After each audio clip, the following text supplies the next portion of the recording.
Já.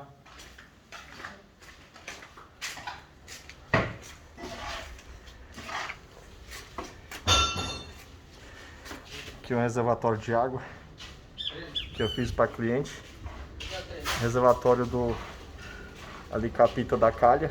Desce, enche toda essa tubulação aqui. Enche. Aquilo ali seria o ladrão. Quando ela enche, ela vai embora por ali.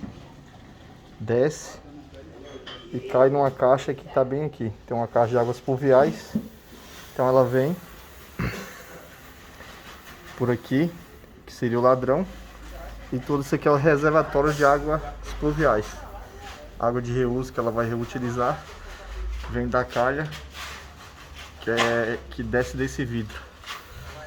E aqui é onde eu coloquei para cliente o registro. E aqui vai a torneira. Aqui está uma flange de 3/4 e a fixação. Todas as fixações. Eu fiz esse projetinho aí para cliente, ela ficou muito satisfeita. Ficou muito legal. Depois dessa tubulação ela vai pintar tudo. Pintar e não ocupou espaço. Utilizou o espaço do muro dela.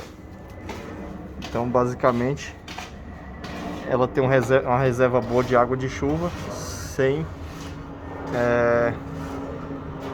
tomar espaço dela. Aqui tá a porta de entrada, que vai ser a cozinha dela. E é isso. Bem legal.